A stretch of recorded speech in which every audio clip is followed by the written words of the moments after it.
Anio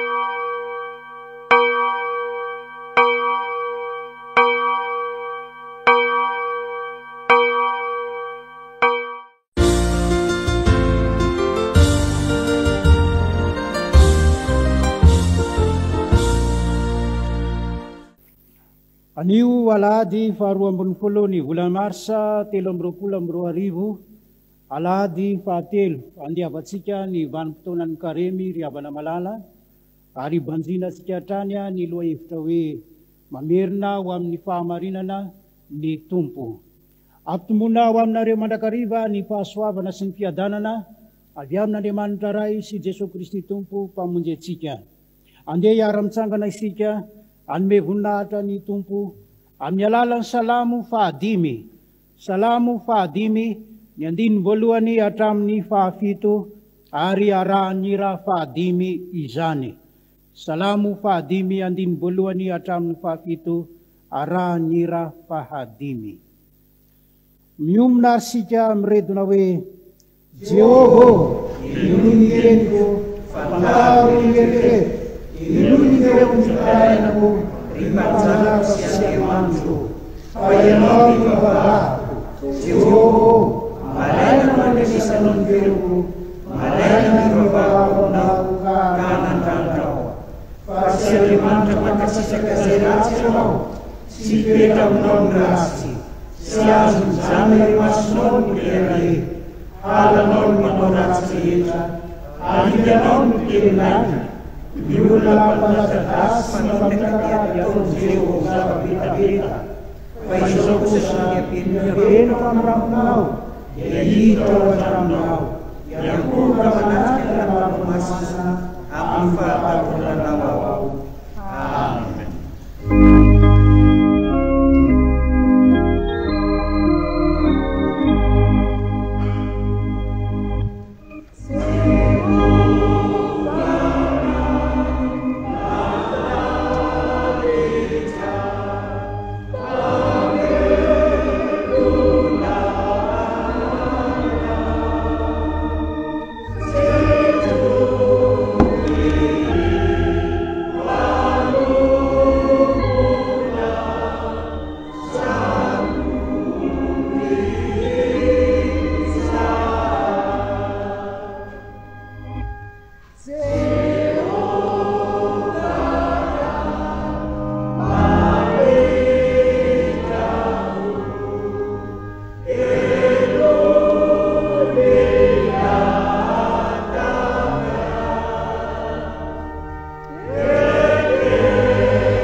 Vavaka isika ry havana malala. Ry Jehova Andriamanitra io, misaotranao eto an-tranonao zahay ankehitriny, rehefa notarian'ny fanahinao masina, eo naminao ideranao, ankalazanao, anome voninahitra anao. Misaotranao zahay noho ny famindramponao. fa izany no azahoanay manatrika ny voninahitra ao. Dia izahay izay tsy mendrika akory ny antso ny anaranao satria efa nanisy ny vily teo anatrenao amin'ny tsy fankatoavana ny sitraponao noho ny fahotanay. Misaotra noho ny faharom-ponao Andriamanitra, ary miezaka mandrakariva mamerina anay eo anatrenao satria tianao izahay. Asoavinao mandrakariva ny fiainanay, ary ny fitahinao ivelomanay isan'andro, na ny tsapanay, na ny tsitsaronay velively, no mahatoy izao anay. Kanefa dia tsy tsaronay izany, anomezanay voninahitra anao isan'andro isan'andro. Tompo, amin'irao fo izahay, ary amin'izao fivoriana tanterahan'ny olonao zao, aoka ho fenon'ny fahamasinanao, ka ho ankasitrahanao ane ny fankalazana, ny fiderana, ny fisaorana asandratray, ary hosokafanao ny fonay, ahay mandray ny sitraponao zay mamerina anay ho amin'ny fahamarinana, mba hanananay ny fiadanana sy ny fahasambarana araka ny sitraponao. Tompo Andriamanitra io, miteza ary ianao anatrika anay ankehitriny, ary ampiombony izay ho saina raisy vava iray tokoa amin'ny fiderana sy ny fankalazana anao.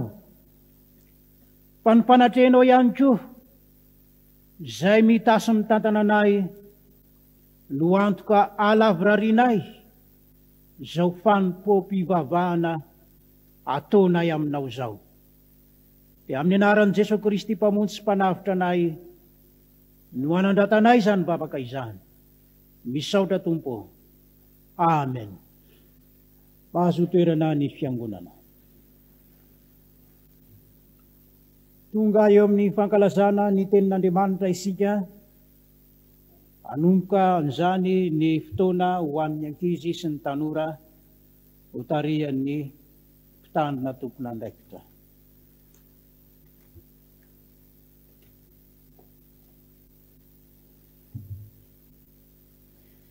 Faly miarahaba ny ankizy sy ny tanora rehetra ry havana, miarahaba ihany koa ny zoky mpampianatra rehetra manona ny fiadanan'i Jesoa ho aminareo. Andeha hitsangana isika rehetra hanao ny hira 570 andininy 1 sy ny andininy 3.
Jesosy tomponay eo misaotra anao zahay, omenao ity fotoana ity izay anjaranay ankizy sy tanora mba handrenesina ny teninao.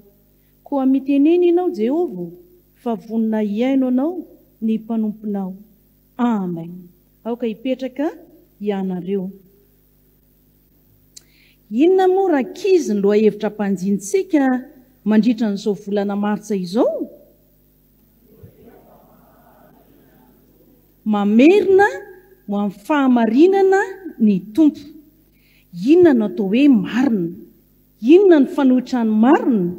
Ny marina dia izao hoe misy ny fanohitra aminy, rehefa tsy marina dia diso na koa atsotsika hoe lainga. Matoa zany Andriamanitra mamerina ny fiangonana ny vahoaka no amin'ny fahamarinana, dia misy ny diso, mety misy ny lainga, ka isika ankizy sy tanora koa zany dia tian'Andriamanitra mba hanao ny marina. Andeha ary ho jerentsika ny soratra masina, angalantsika 4 amin'ity andron'io ity. Hitantsika izany eo amin'ny Jaona 1:2-7:20. Jaona 1:2-7:20. Andeha iarahana mamaky amin'ny anaran'ny Tompo izany andalatsoratra masina izany. Raha fantatrareo fa marina izy, dia fantaro fa izay rehetra manao ny marina no zanany na terany. Izay rehetra manao ny marina no zanany na terany. I ravy tanora sy ankizy izay mpianatra sekoly alahady dia voataiza tao anatin'ny fianakaviana kristianina ary ny aina tao anatin'ny soatra masina fa indrindra tena mazoto mianatra sekoly alahady izy.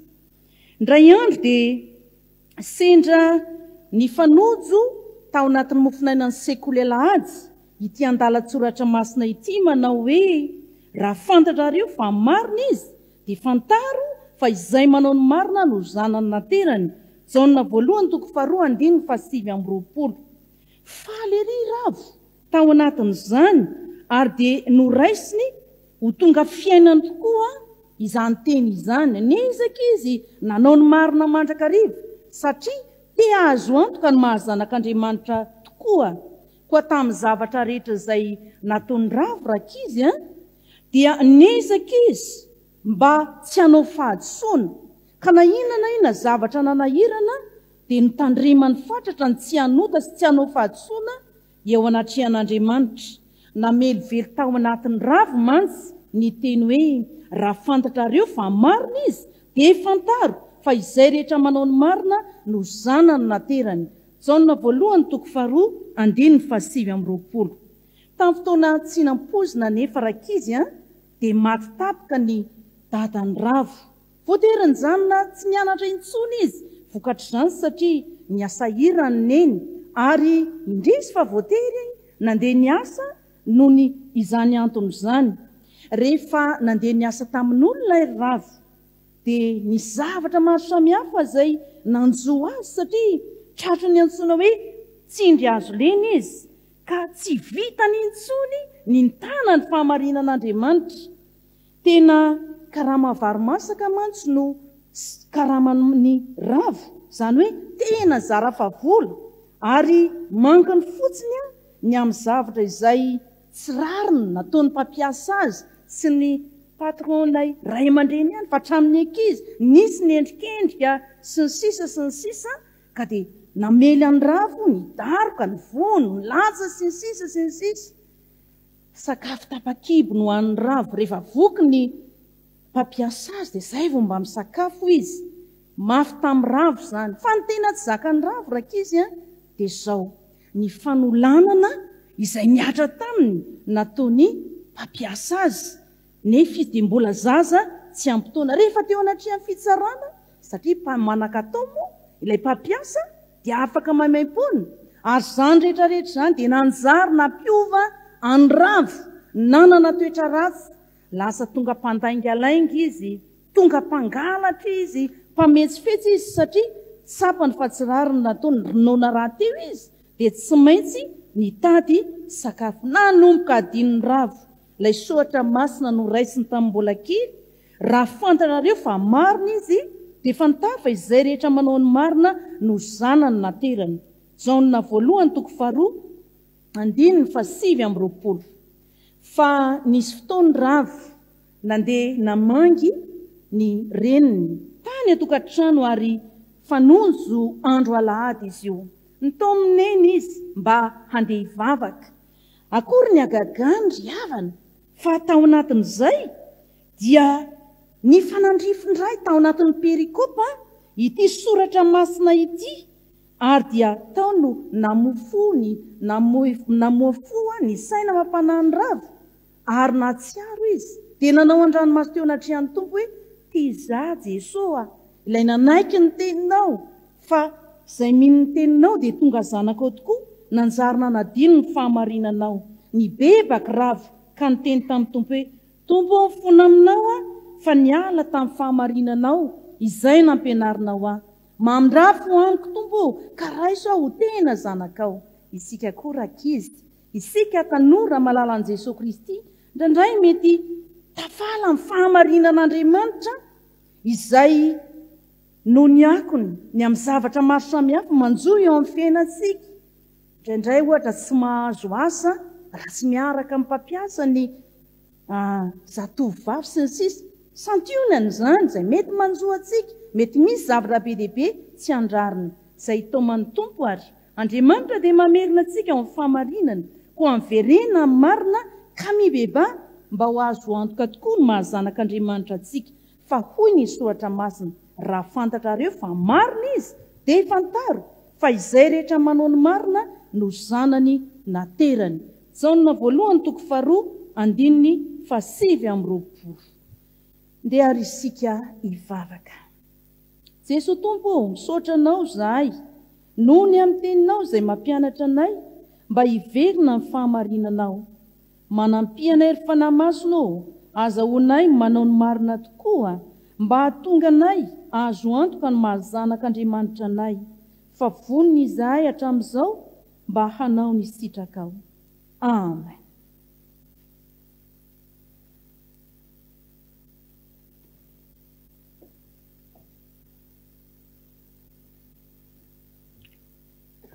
Iraitsika ny hira 417.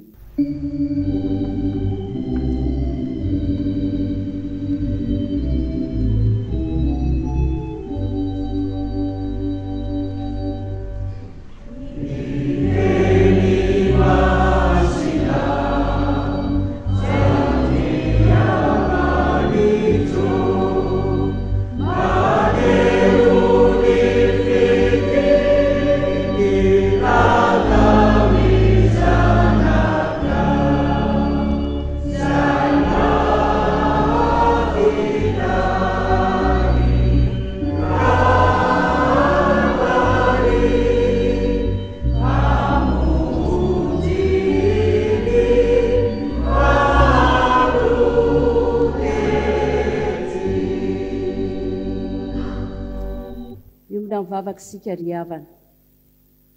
Jesosy Kristy tomponay o, saotranao izahay raha omenao fotoana indray azoanay mamaky ny teninao sy andray ny afatra avy amin'ny teninao dia ny sitraponao izany. Ny teninao tokoa manko dia mamerina anay ho amin'ny fahamarinana. Koa mangataka ny fanahinao masina izay Jesosy mba hiasa manan-kery ao anatin'ny tsirairay avy, na ny hitondra ny afatrao na izahay mpiaino dia aoka mba ho mpiaino mpakatony teny fa tsy hanadino izay ambara aminay indray amin'ny tiany ity. Ary aoka ny teninao no ahafantaranay ny sitraponao amin'ny tiany ity dia ny tokony ataonay sy ny tsy tokony ataonay. Hamariny mandrakariva ara-ny teninao tompo, fa tsy hiverina foana aminao raha tsy efa ambinina sy nahatanteraka amin'izay nandrahanao azy. Dia amin'ny anaranao ry Jesosy Kristy, izay tompony finoanay sy mpanefa azy, no angatahanay izany vavaka izany. Amen. Ny tenin'Andriamanitra izay vakiana amintsika amin'ny tiany ity dia arak'izay voasoratra ao amin'ny bokin'ny Hosea. Bokin'ny Hosea 2, raisina eo amin'ny andininy 10 dia atsahatra ny amin'ny andininy 12. Rehefa hita dia ho vakiako amin'ny anaran'i Jesosy, ary tsy fantany fa izaho no nanome azy ny vary sy ny ranom-boaloboka sy ny diloilo, sady nataoko be ny volafotsiny sy ny volamenany izay nolaniny ho an'ny bala. Koa dia alaiko indray ny variko amin'ny androny sy ny ranom-boaloboko amin'ny taonany, ary esoriko ny volonondriko sy ny rongoniko izay nomena asarony fitanjahany, ary ankehitriny esoriko asehoko eo mason'ireo lehilahy ny fahamenarany, ka tsy hisy ahafaka azy amin'ny tanako, ary atsahadro ny fifaliany rehetra dia ny andro firavoravony sy ny voaloham-bolany ary ny sabatany, eny ny fotoam-pivavahany rehetra, ary hofongorako ny voalobony sy ny aviaviny izay ataony hoe tangoka avy amin'ny reto lehilahiko ireto, ary ataoko tonga ala ireny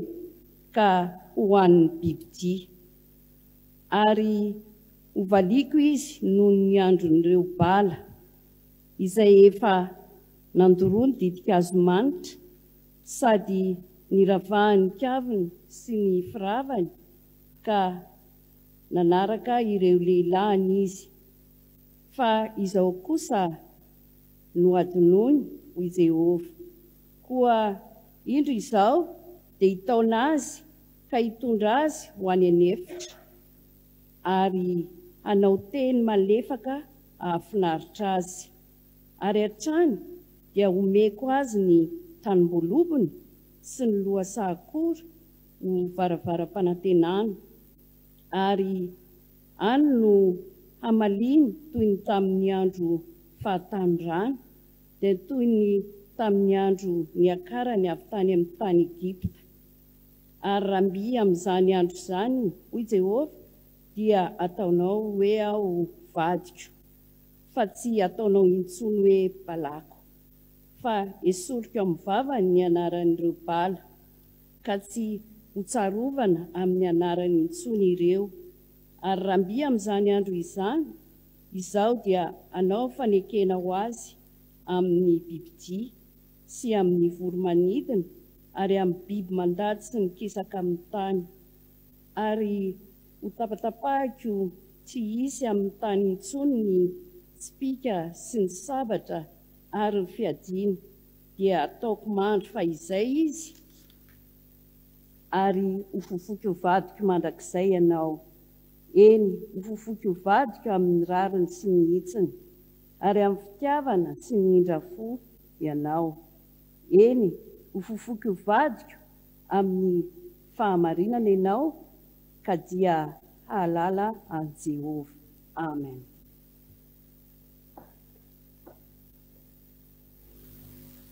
Mbola hoatorizantsika ny famakiana ny soratra masina arak'izay hitantsika eo amin'ny filazantsara ny Jesosy Kristy araka ny Lioka. Lioka 10, ny andininy 520 ka hatramin'ny 730, ary faranana ao amin'ny epistily ho an'ny Romanina. Romanina 5, ny andininy 520 ka hatramin'ny 120. Lioka 10, ny andininy 520 ka hatramin'ny 730, Romanina 10, ny andininy 520 ka hatramin'ny 120. Vakina amin'ny anaran'ny Tompo.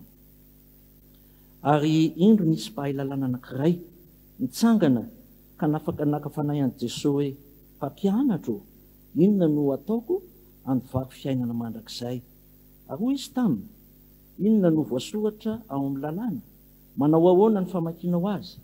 Ary izy namaly ka nanao hoe, tiavan'i Jehovah Andriamanitra ao amin'ny fonao rehetra sy ny fanahinao rehetra sy ny herinao rehetra ary ny sainao rehetra, ary tiavany namanao tahaka ny tenanao.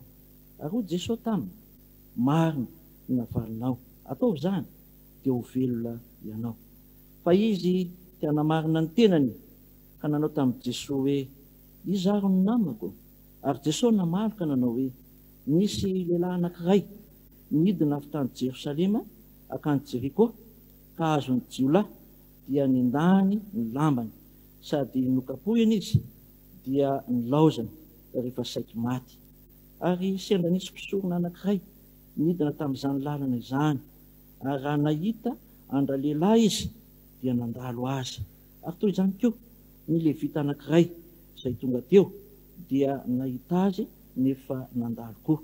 Fa nisy kosa Samaritana anankiray nandeha tamin'ny alehany ka tonga teo aminy ary no nahita azy dia oneny dia nanatony izy ka nofeheza ny feriny sady nasiany diloilo divay dia nampitengenany tamin'ny bibiny izy ka nentiny ho any amin'ny tranom-bahiny dia notsaboiny. Ary no ny ampitson'iny dia naka dia nariaro izy ka nomeny ny tompon'ny tranom-bahiny sady nanao taminy hoe tsaboy izy. Ary nahoatrinina ny laninao mihoatra noho ireto dia honerako rehefa miverinao. Iza moa amin'izy telo lahy no ataonao ho naman'ilay azony jiolahy ary hoy izy ilay niantra azy dia ho Jesosy taminy mandehany ianao ka mba manaova toy izany koa. Nefa tsy tahaka ny fahadisoana ny fanomezam-pahasoavana fa raha ny fahadisoan'ny anankiray no nahatonga fahafatesana ho an'ny maro maika ny fahasoavan'Andriamanitra sy ny fanomezana avy amin'ny fahasoavan'ny olona iray dia Jesosy Kristy no tonga be ho an'ny maro kosa.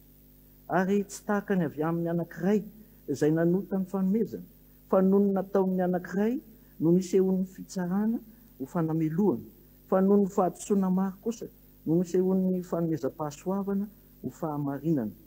Fa raha ny fahadisoan'ny olona anankiray no nanjakan'ny fahafatesana noho ny nataon'ny anankiray maika izay mahazo ny haben'ny fahasoavana sy ny fanomezan'ny fahamarinana no anjaka amin'ny fiainana noho ny nataon'ny anankiray dia Jesosy Kristy. Koa tahaka ny nahatongavany fanamelohana ho an'ny olona rehetra noho ny fahadisoana iray no nahatongavany fahamarinana ho amin'ny fiainana kosa ho an'ny olona rehetra noho ny fahamarinana iray. Fa tahaka ny nanaovana ny maro ho mpanota noho ny tsy mpanarahan'ny olona iray no anaovan'ny maro ho marina kosa noho ny mpanarahan'ny anankiray. Ary ny lalàna dia niditrako ahabe fahadisoana nefa teo amin'izay ny abiazan'ny ota no noharany fahasoavana be lavitra mba ho tahaka ny nanjakan'ny ota teo amin'ny fahafatesana no anjakan'ny fahasoavana kosa amin'ny fahamarinana ho fiainana mandrakizay amin'ny alalan'i Jesosy Kristy tompontsika. Amen. Ray masonao. Amen.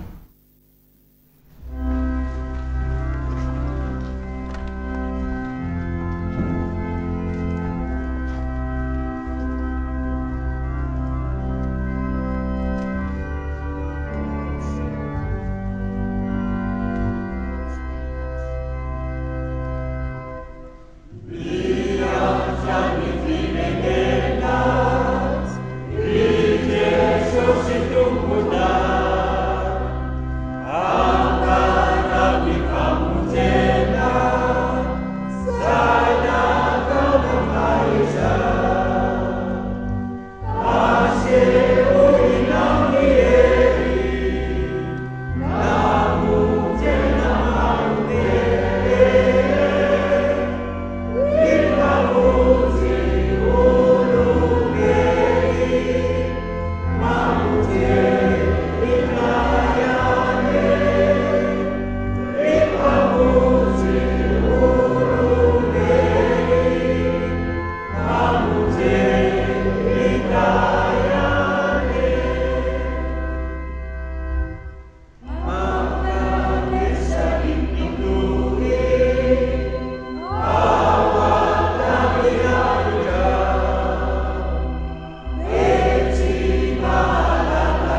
mipetraka ny fiangonana.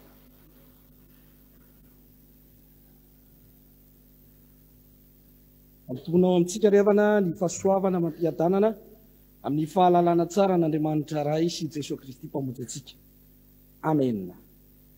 Ny tenin'Andriamanitra izay hotoriana amintsika arak'izay novakiana teo miainga amin'ny Lioka 10, ny 15 hatramin'ny 7:30. Lioka 10, ny 15 hatramin'ny 7:30. Iza moa tsika ry havana no tsy mahalala ny tantaran'izany hoe Samaritana tsara fanahy. Ampiasaina mandrakarivo iteny io rehefa mahita olona tsika tia manampy ny sahirana, ary dia mahazo anara-petaka ireny olona ireny hoe ilay Samaritana tsara fanahy. Ankehitriny aiza moa misambo mitety izao tontolo izao ary mitondra izany anaran'izany. Fa inona tokoa moa ry havana no afatra izay ampitain'i Jesosy amin'ny alalan'ity fanoharana ity, izay voasoratra ao amin'ny filazantsarany Lioka 10, ny 15 hatramin'ny 7:30 ity. Raha hitsapany hevitry ny olona isika, ny ankamaroany dia ilaza fa toetry ny olona anankiray izay mahafinaritra tsy mila tahafiny izany. Misy fahamarinana izany ry havana, saingy tsy izany ihany, fa misy zavatra hafa sarobidy lavitra tokony ho sainina rehefa miresaka amin'izany hoe Samaritana tsara fanahy izany. Fanontanian'ny mpahay-lalàna anankiray izay naka fanahin' Jesosy na tonga izao dinidinika sy fampianarana nataony izao. Hoy ny fanontaniana hoe, mpampianatra ô, inona nataoko handovako ny fiainana mandrakizay? Mety te azo valiny amin'izany izy, ka izany no nanontaniany an'i Jesosy. Ary ianao tonga eto ihany koa dia te azo valiny mazava, satria fantatro fa fiangonana te azo ny fiainana mandrakizay ianao. Raha jerena ry havana, ny valitenin'i Jesosy Kristy dia ilazany tenin'Andriamanitra fa izay te handova ny mandrakizay, voalohany mila mitia an'Andriamanitra izy. Izay te handova ny fiainana mandrakizay, mila mitia an'Andriamanitra izy. Tsika jerena ny eo amin'ny 15 hatramin'ny 7:20. Mpahay-lalàna anankiray no voalaza fa manontany izany. Amin'ny teny hoe mpahay-lalàna ry havana, teo amin'ny tontolo jiosy fahiny dia tsy hoe ireo olona izay nahay ny lalàna laika na sivily, tsy izay no ambara, fa lay mpahay ny soratra masina na ny lalàn'Andriamanitra izany. Tena olona nahay sy niofana tsara ny amin'izany soratra masina izany ity olona manontany an'i Jesosy ity. Naka fanahin' Jesosy izy.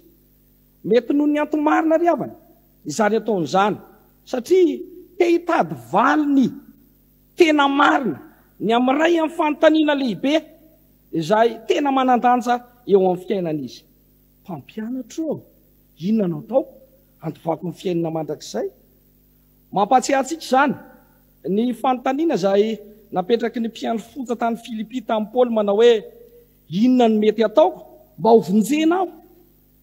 Fa mety koa hiady hevitra amin'i Jesosy izy, hanana ny fomba hisamborana an'i Jesosy Kristy raha toa ka tsy marina ary manohitra ny lalàna ny valitenin'i Jesosy Kristy. Toy ny mahazatra nefa ry havana, dia miseho ny fahendren'i Jesosy. Koa satria mpahay-lalàna fantatro fa mahalala tsara ny soratra masina ity ndresahana, dia nosariny ny sain'io ho ao amin'ny tenin'Andriamanitra. Inona ny voasoratra ao amin'ny lalàna hoe Jesosy? Ary dia namaly tsara ilay mpahay-lalàna araka ny 7:20 ka nanao hoe, nilaza izy fa ny fitiavana an'i Jehovahandriamanitra amin'ny fo rehetra sy amin'ny fanahy rehetra sy ny hery rehetra sy ny saina rehetra. Izany hoe amin'izay rehetra anananao no ento mitia an'Andriamanitra.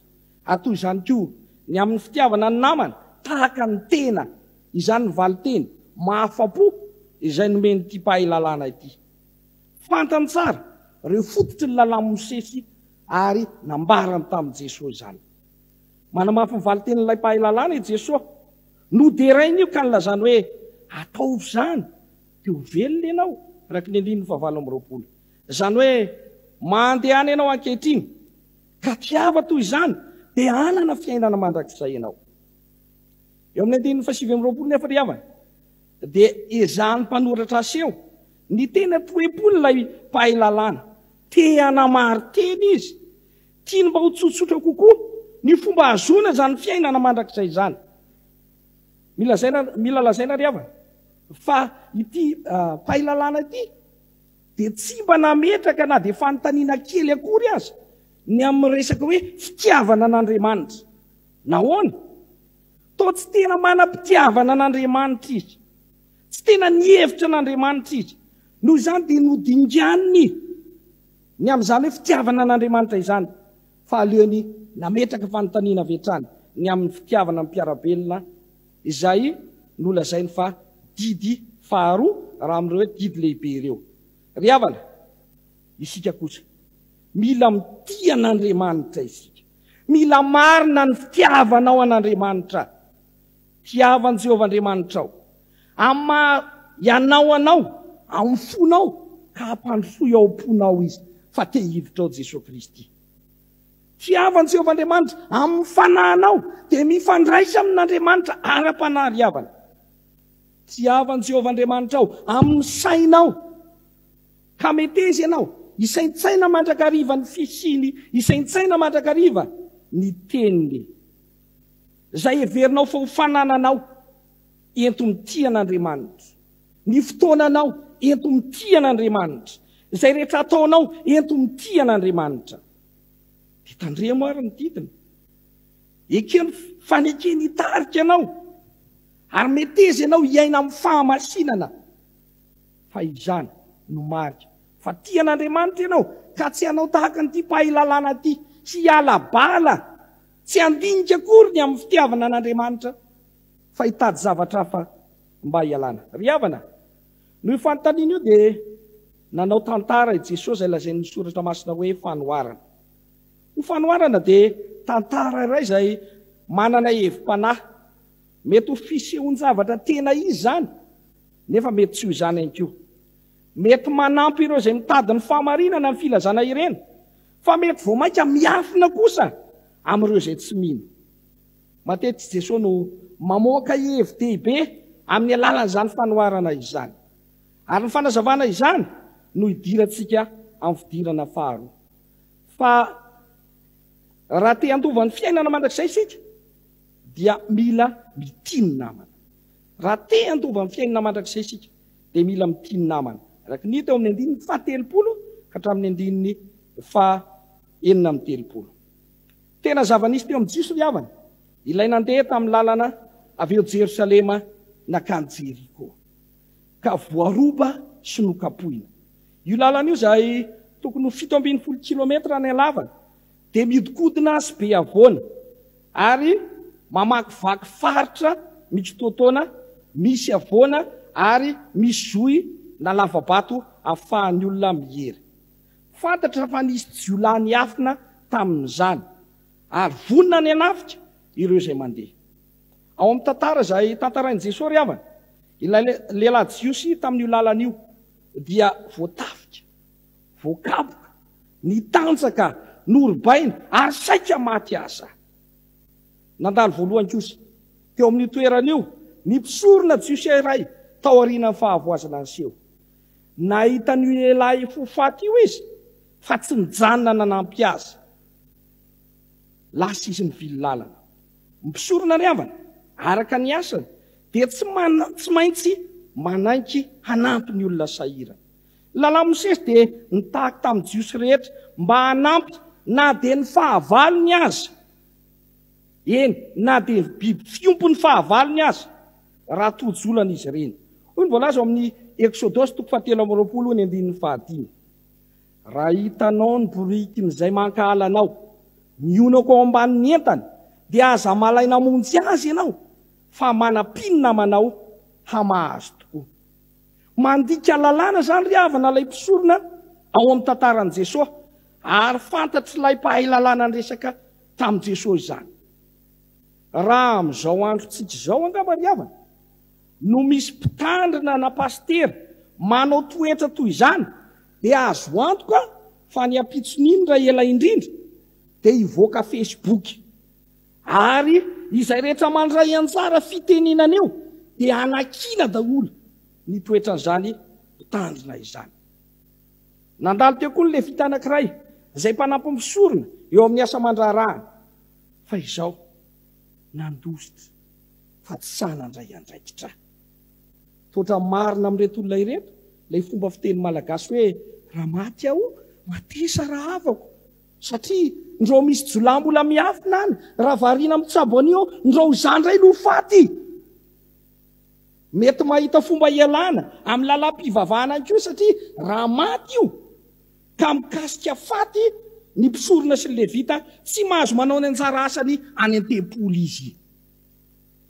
Dia ny alokaloka tao anatin'izany fomba mpivavahana izany ka indro tsy nandray andraikitra. Toy izany Jesosy fanoharana ry havana.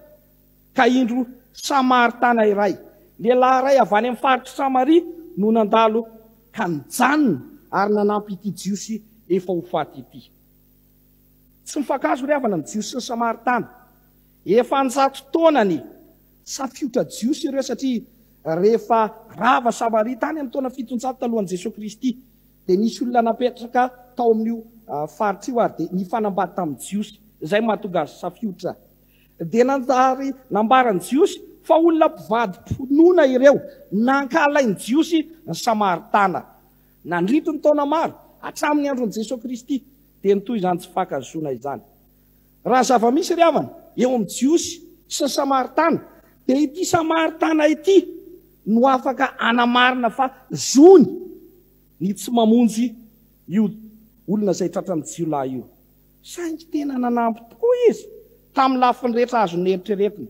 Nofeziny, niferiny, notsaboiny, nobatainy dia napetrany tamin'ny biby fiompony, netiny tany amin'ny tranom-bahiny, mikarakara izy nandritry ny alina. Ny ampitso dia indro fa nametraka denari roa ilay tompony tranom-bahiny. Izany denari roa izany rehefa dia karama 2 andro teo amin'ny jiosy. Ary raha ohatra atao ofana tranom-bahiny tamin'izany fotoana izany dia mahavita ofana tranom-bahiny 420 andro farafahakeliny. Fa raha amin'izao fotoana izany zao mandinika dia ny hoe raha napetraka tany amin'ny hôpitaly io, ohatrina no ofan'io hôpitaly isan'andro dia ampitombo 420 izany. Fa izany no fitiavana nasehon'ity Samaritana tsara fanahy ity. Ry havana malala, tantara tena mampisaina tokoa no momba amin'ny fankorahana olona izay nasehon'ity Samaritana tsara fanahy ity. Tsy nentina nampy mpiray tanindrazana jiosy fa namindra fo kosa ilay Samaritana no heverina fahafahavalo. Faranan Jesosy tantara ry havana. Ary tamin'ny alalan'izany nametrahan'ny fanontaniana tamin'ilay mpahay lalàna. Iza moa amin'izy telo lahy no ataonao naman'ilay azon'ny jiolahy? Maro ry havana. Fa tsy araka ny fanontaniana napetraka ilay mpahay lalàna no namaliany Jesosy. Ilay mpahay lalàna nanao hoe iza namako, izay mihevitra amin'ny alalan'izany fa misy olona tsy mahafeno fepetra ho namako, noho izany tsy voatery ny anao soa aminy. Fa nanontany azy kosa Jesosy hoe iza ny tena namany. Ny fanontaniana ry havana dia mazava avy amin'ilay mpahay lalàna, ilay nianatra azy. Jereo no mbola fanilikiliana ny Samaritana. Tsy saniteny ilay mpahay lalàna nanao hoe ilay Samaritana, fa mody novay ny fomba fiteny hoe ilay nianatra azy. Dia hoy Jesosy hoe mandehana ianao ka mba manao toy izany koa. Mandehana ankehitriny ka manaova tahaka ilay Samaritana. Sahala miteny Jesosy ry havana manao hoe eny andrematoa mpahay lalàna, mila fiainana mandrakizay ianao, sa tsy izany? Milaza ianao fa tian'Andriamanitra, sa tsy izany? Milaza ianao fa tia ny namanao, saingy te hanamary teny ianao ka mitady fomba hialana bala. Ambara mazava ry havana amin'ilay mpahay lalàna mibangy eo aminy. Mandehana ianao, tiavo, eny, tena tiavo, na dia ny fahavalonao azy. Amin'izany no ampisehoan'ny tena fonao, ny tena fitiavanao an'Andriamanitra sy ny fitiavanao ny hafa. Tsy vita mora izany ry havana. Fa amin'ny fanoloran-tena tanteraka sy ampinoana ho an'Andriamanitra no ahafahanao manatanteraka izany. Ry havana, ahoana ary nandovana amin'ny fiainana mandrakizay amin'ny alala zao tenin'Andriamanitra izao dia mety ho diso hevitra indray isika ka hevitra fa amin'ny alalan'ny asa sy ny ezaky ny tena no azona ny fiainana mandrakizay satria ianao no miezaka amin'ny tian'Andriamanitra dia ianao miezaka amin'ny tiany namana dia ny ezaky ny tenanao indray zany no heverinao fa azona amin'ny fiainana mandrakizay. I Paoly anefa ry havana dia milaza mamaly mazava amin'ilay mpiandro fonja tany Filipy manao raha nanontany io hoe ahoana namonjena azy dia zao mivaly teny minoan Jesosy tompo dia vonjeny ianao sy ny ankonanao. Romanina 7 sy 7 ny Efesiana 2 dia manazava fa fahamarinana avy amin'Andriamanitra fahamarinana amin'ny finoana izany nazona fankasitrana amin'Andriamanitra fa tsy amin'ny asa. Dia mety hevitra ianao fa mifanohitra zany ny tenin'Andriamanitra ary toa tsy manaraka izay ampianaran'ny apôstôly Paoly ny ampianaran'i Jesosy Kristy. Tsy ry havana, tsy mifanohitra zany. Nahoana ho ianao? Satria ny fitiavanao an'Andriamanitra amin'ny fonao rehetra no mahatonga anao anana fanoloran-tena marina ihany koa ka itiany namanao amin'ny fo rehetra. Efa 2000 taona talohan'i Jesosy Kristy ry havana izany Abrahama izany no nambara fa tsy tamin'ny alalan'ny asany fa tamin'ny alalan'ny finoany no nazony fahamarinana tamin'Andriamanitra. Hoy Genesis 15:1. Nino an'Andriamanitra izy ka dia nisaina ho fahamarinana zany. Ny olona tena tian'Andriamanitra ka manao azy ho ivo ny fiainany izany no afaka mitia ny hafa. Manao azy ho faniriana ambony indrindra amin'ny fonao rehetra, amin'ny fanahinao rehetra, amin'ny sainao rehetra, amin'ny herinao rehetra no aoka hoentinao mitia an'Andriamanitra. Ary izany fitiavana izany no mahatonga anao ahitodika amin'ireo mila vonjy sy hay mitia eny hitihatra amin'ny fahavalonao azy. Izany no fahamarinana tian'Andriamanitra hiverenantsika indray ry havana. Ity fanoharana ity dia nataon'i Jesosy tombana ilay pahilalana mba tena hiverina indray amin'ny tena fahamarinana ny soratra masina. Ry havana, inona ary no tokony ho ataontsika? Inona no anjarantsika amin'izany tenin'Andriamanitra izany? Aoka ry havana, ho tonga samaritana tsara fanahy ianao. Noho izany maneho famindram-po ianao. Miantso antsika Andriamanitra haneho famindram-po rehefa misy olona tojo olana ka mila vonjy amintsika. Na dia olona tsy tiantsika zany, na dia olona mahasositra antsika zany, na dia olona tsy mendrika ny fanampiantsika zany. Mety olona mitanjaka, miosindra, mivalapatra eo amin'ny arabe zany. Olona tsy fantatrao, ary mety olona nanisy ratsy ianao. Fa aoka ianao olona mifamindram-po. Mety ny vadinao, ny zanakao koa no mila izany. Tsy olona mivaly faty isika ry havana, ka hanana folentika, fa aneo famindram-po sy fangorahana trano. Mety ho mpiara-miasa aminao, ny mpiara-mianatra aminao no mila izany fangoram-po anao zany. Mety ilay efa tapaka fifandraisana aminao antonany maro zany. Ankehitriny mandalo ny rivotoza. Misy rava fananana no hoany. Amin'ny fotoana toy izao indrindra ry havana no indro nanapahany FJKM hevitra anatanterantsika rakitra asa soa isam-bolana mba hahafahan'ny fiangonana mitsinjo ny sahirana sy mamonjy izay rehetra mila vonjy hahatonga ny fiangonana ho samaritana tsara fanahy ihany koa. Hoy ny teolojianina malaza iray tamin'ny taona 1770. Ny fangorahana dia didy lehibe amin'ny filazantsara ary tsy maintsy atao amin'ny pahatsorana sy azo ampiarina. Ilay samaritana tsara fanahy dia nahazo voninahitra tsy mety maty ho an'ny tenany. Ny fitondran-tena toy izany dia hanome voninahitra an'Andriamanitra. Manampy antsika anao zany ny tompo noho ny amin'i Jesosy. Amen. Hope isika ry havana, vonin'isan'andro haneho fangoram-po amin'ny olona iray izay antsoin'Andriamanitra mba ho vonjentsika. Raha vonina ianao, omany ny fonao, mila marina ny fitiavan'Andriamanitra ianao, vao tonga samaritana tsara fanahy. Izy no afaka hanome hery antsika, hahatonga antsika hahafoy. Andriamanitra no naintia antsika, na dia fahavalo no niota antsika, ka afaka manome toetra hitiavantsika ny fahavalo ihany koa.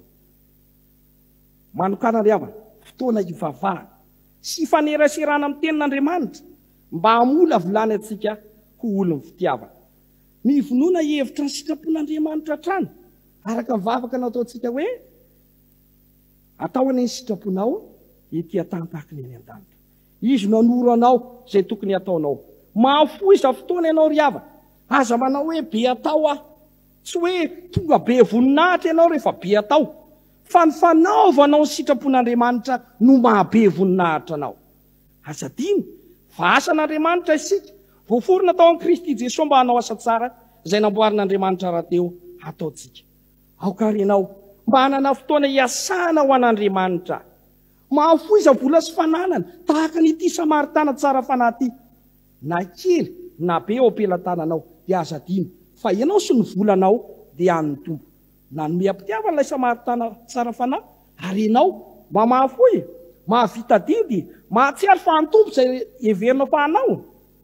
Eto am-pamaranana ry havana dia ambara fa tokony hanolotra ny fiainantsika ho an'Andriamanitra isika. Izy no lehibentsika, raintsika, ka afaka baiko atsika. No hoe tiatsika ny fotsika, ny fanahintsika, ny saintsika ny herintsika Jehovah, dia tena mila iainantsika fa tsy nonona-mbava fotsiny. Afaka mitito azy sika rehefa mandray ny fitiavany ao amin'i Jesosy Kristy izay nanolorany zanany teo ambony hazo fijaliana. Nanoratra momba ny fitiavana ry havana Jaona, ary izany no saintsaintsika farany. Hoy izy any amin'ny Jaona voalohany toko 4. Indre manahoana ny fitiavana nasiony ray ho antsika, dia niantsoana antsika hoe zanak'Andriamanitra sady zany tokoa isika. Koa noho izany dia tsy nahalala antsika izao tontolo izao satria tsy nahalala azy izy. Manampy ny fanentana ny Jaona ary milaza hoe izay rehetra mankahala ny rahalany dia mpamon'olona. Ary fantatrareo fa tsy misy mpamon'olona manana fiainana mandrakizay mitoetra ao anatiny. Izany no ahafantarantsika ny fitiavana satria izy nanolotra ny ainy hamonjy antsika. Ary isika kosa mba tokony hanolotra ny aintsika hamonjy ny rahalany. Aokary, ho marina ny fitiavana ho an'Andriamanitra sy ny namana mba azonao antoka ny fiainana mandrakizay. Ho azy ny voninahitra. Amen.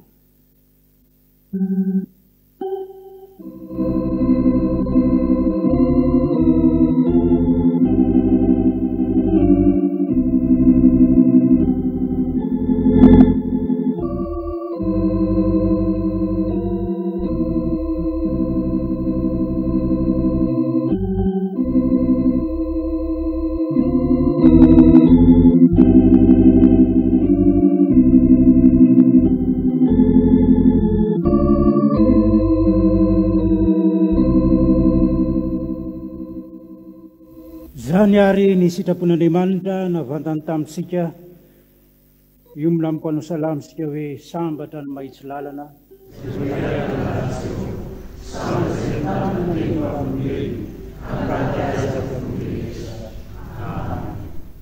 amin'izao vanim-potoanany karemy fandiny teny izao eo anoloan'ny tenin'Andriamanitra izay azontsika dia andeha nitry tena fa tsy misy tanteraka na dia iray aza ary ombona atsika hoentina mifona sy mibebaka eo anatren'Andriamanitra ny salamo faaraky amby 50. Salamo faaraky amby 50 andininy voalohany hatramin'ny 12 mitsambikina eny amin'ny andininy 9 sy 17. Salamo faaraky amby 50 andininy voalohany hatramin'ny 12 9 sy 17. Ivavaka isika. Mamindrafo amin'Andriamanitra araka ny fahasoavanao, araka ny habeny fianganao noho ny fahasoko sosomakeo am-bahoaka kely, aviola am-bahoaka baotany, fatsaroko ny fahasoko ary eo anatrehako mandrakariva ny fahotany. Taminao dia taminao ihany nanotako, azay ratsy eo masonao ny fanataoko. Maomary ianao raha miteny, tsy anatsiny ianao raha mitsara. Ino tamin'ny heloka ny niterahanay, ary tamin'ny fahotana no torotoronany ireniko. Indro ny fahamarinanao ampono sitrakao, ary fahendrenao amin'ny afo nanao mpahafantarinao ahy. Io misy kopaho afapahotana ariario, sasao aho dia fotsy mangatsakatsaka. Ampaninesy fifaliana sy faravoravonaho, Kipalin taona na zay vakovakinao. Afely lavana ny fahotako ary vonolieko rehetra. Amrony fo madio ao Andriamanitra ary avao zy olona marina ny fanahiko ato anatiko. Aza manary ariary eo anatenao ary aza manaisitra ny fanahinao masina amiko. Ampidio amiko ny fifaliana amin'ny famonjenao ary toany fanahy mazotoatra. Fa tsy fanatitra misika tao raha izany tenomeko ihany mifanatitra ho dorana tsy mahafaly anao. Mifanatitra ho an'Andriamanitra dia mifanatitra ho toro. Mifotorotoro sy mangorakolaka Andriamanitra tsy mba hakalao tsinitsina. Mira fa 500 andininy faharoa anamafisatsika ny fifonatsika.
Zay mibebaka marina tokoa ka miverina amin'ny tompo amin'ny fotoritory sy mangorakoraka dia mba tsy ataony tsinotsinona ny fivavaka ao.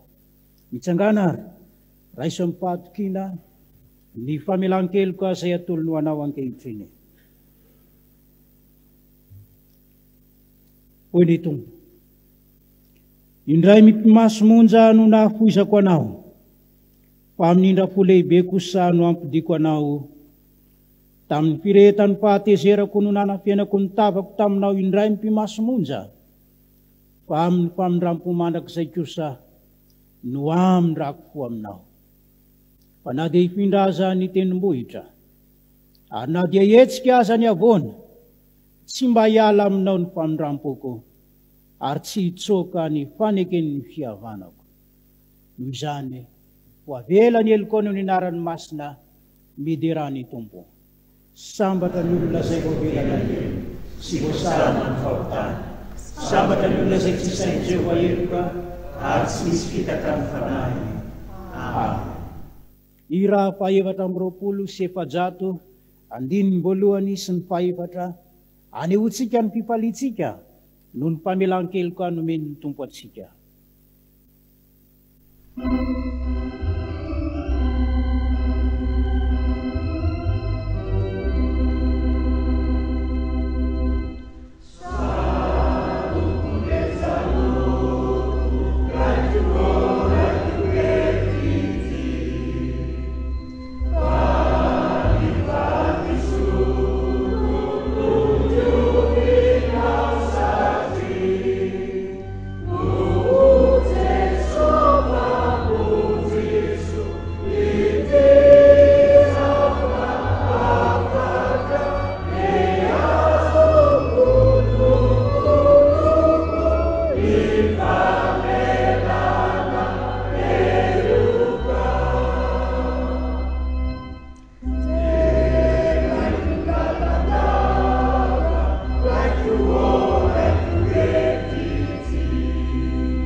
Vela eloka dia samy maneho mandrakariva ny finoany Ko dia iumbonantsika ny fanekemponona amin'ny endriny faharoa na ny fanekemponona Nikia Constantinople.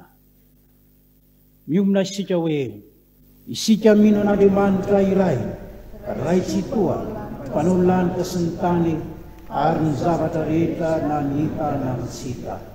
Ary an' Jesosy Kristy Tompo iray, zanany lahatokan'Andriamanitra, nateraky ny iray ny talohan'izao rehetra izao. Ny mazava avy amin'ny mazava, Andriamanitra tokoa avy amin'Andriamanitra, nateraky fa tsy natao. Ny ray amin'ny zavatra rehetra. Izy ny lahariana izao tontolo izao. Ny amintsika olombelona sady ho famonjenantsika, dia nidinafika ny an-danitra izy, ary nataony mpanahy masina nofo tamin'ny izy. Dia tonga olona izy, nomborona teo amin'ny hazo fijaliana ho fanavotanantsika tamin'ny nanapahan'ny Pôntius Pilato izy. Maty izy ka nalevo, nitsangana tamin'ny maty tamin'ny andro fahatelo ary izay voasoratra izy. Niakatra ho any an-danitra izy, ary nipetraka eo an-tanana ankavanany indray. Alehany ediny indray amin'ny dinahitra, ny tsara mivelona sy maty, ary mandrak'izay ny fanjakana. Isika mino ny fanahy masina, tompo sady mpanome aina, tsy avy amin'ny raisy ny zanaka, ka hitsaona sy ankalazaina miaraka amin'ny raisy ny zanaka. Izy dia miteny tamin'ny vava amin'ny mpaminany. Isika mino ny fiangonana iray, masina, niorina amin'ny fanambaran'ny apôstôly, ary manerana izao tontolo izao. Isika manaiky ny batisa iray ny famelan-keloka, sady manantena ny fitsanganany maty, ary ny fiainana mandrakizay. Amen. Mahazo toerana ny fiangonana. Tonga eo amin'ny fanolora-tena ho an'Andriamanitra amin'ny alalan'ny rakitra isika izao ry havana malala. Iraina ny salamo 570 dia iroso amin'izany ny dekonina anantiny rakitra. Yeah.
dia iara-mitsangana nolotra nirakitra ho amin'ny tompo isika ny hira fahaefatra andininy fahaefatra no iraina anolorana zany rakitra izany.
Azo toerana ny fiangonana. Ho tanterahana ny vavaka fangatahana, aorianan'izay dia atolotra ny tson-drano ary ny hira faharoa amby valopolo sy dimanjato mandinin'ny fahaefatra no iraina aorianan'ny tson-drano.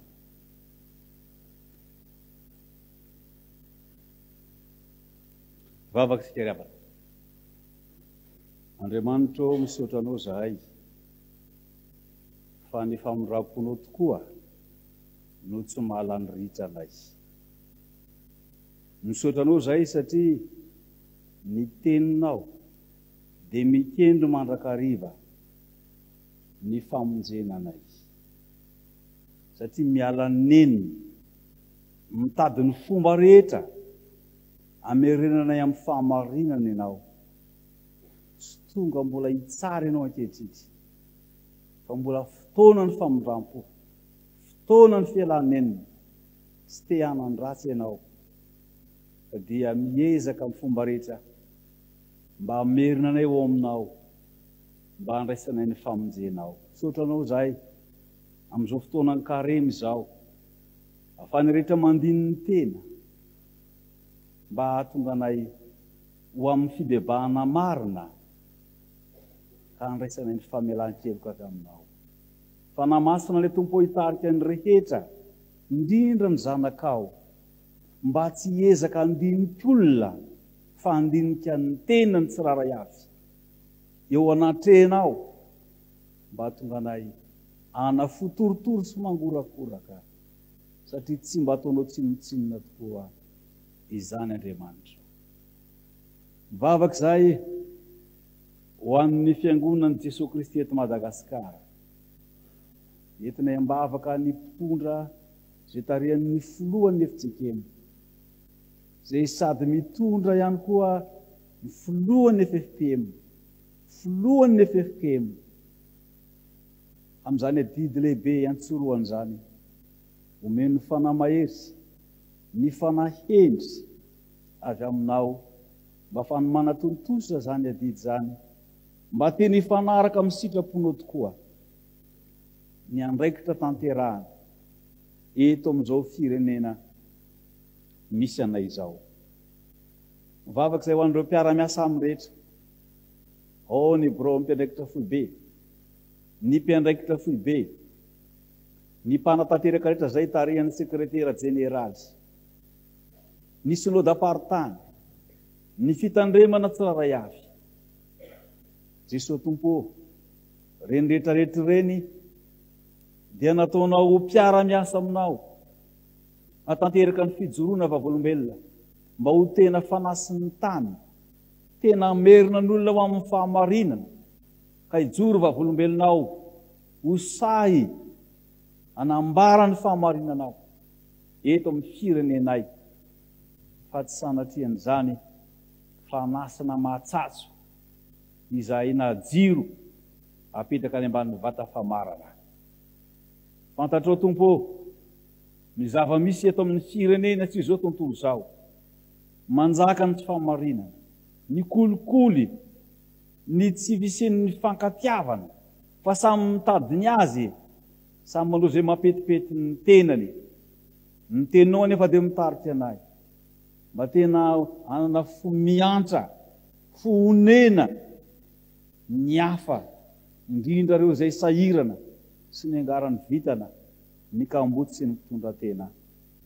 Meo anay, noho ny fiangonanao, izany fitiava namana izany, mba tena iainana fa tsy ho tenenina fotsiny, fa tsy iaina amin'ny fiatsaram-belatsy izay.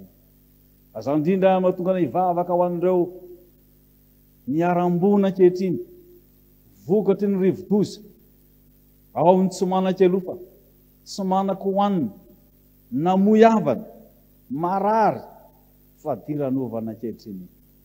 Andriamanitro, mivavaka izay, mba omenao olona maro, fitaovana eo am-pelatananao, anana fonena ka hanampy ireny sahirany ireny. Ary izay fiangonana dia ao anatin'izany. Mivavaka izay ho an'ny firenena malagasy, ao ny mpitondra anay ankehitriny, noho ny fanahy masina, mba ahafahany mandiny ny tena koa amin'izao karemy izao, fa mamerina ho amin'ny fahamarinana ianao, ka mba samy andiny ny tena ny mpitondra rehetra hatrany amin'ny faratapony, ka hatrany amin'ny fokotany ambany indrindra, fa mbola ampamoanao ny tsiraray ny amin'ny nanatanterany andraikitra izay nomenao, ka mba ho tonga amin'ny fibebahana ny rehetra. Ny faniriana ry Jesosy Tompo, dia niesana eto amin'ny firenenay, fa anao i Madagasikara, ka ny fanahy masina ny asa, rantsano izy rehetra tsy araka ny sitraponao, fa oreno eto amin'ny taninay sy ny firenenay, ny fahamarinanao, mba hisiany ny fiadanana sy ny fandriampahalemana ho an'ny voaka malagasy sy ny firenenay. Hiarika fifidianana ny firenena malagasy amin'ity taona ity. Andriamanitro, hiasa ianao, mba hisiany ny fankatiavana, mba ho lavitry ny korontana, ary ianao ny tena hiasa, mba hisiany ny fifidianana marina araka ny sitraponao Andriamanitra eto amin'ny firenena malagasy, ka ny sitraponao no tanteraka. Hiasa amin'ny fomba mahagaga ianao, tanteraka izany. Ka izay olona tena sitraky ny fonao Andriamanitra no foloan'ny firenena malagasy. Maro ny tena angatahana ry Tompo, nefa mino izahay, fa mahay manao mihoatra no izay angatahana ianao. Koa ny vavakay, dia mamina indrindra rakamana amin'ilay fanampianaran'i Jesosy anay, manao hoe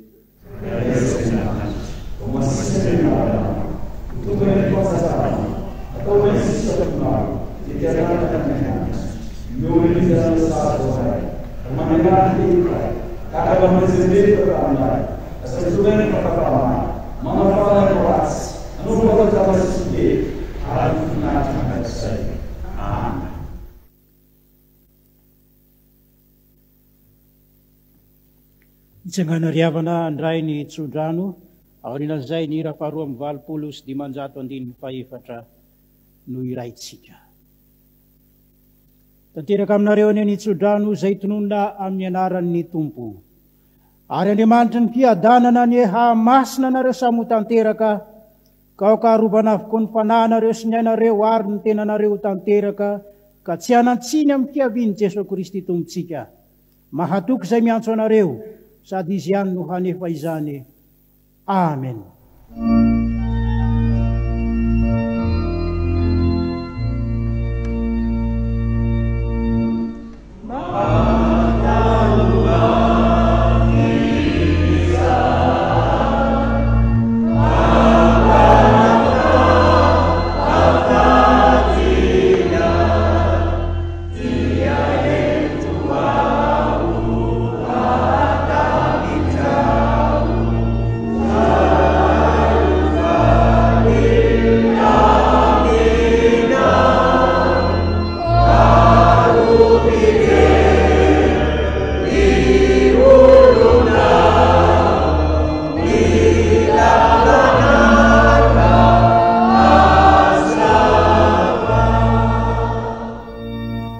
Toerana mivavaka mangina ny fiangonana.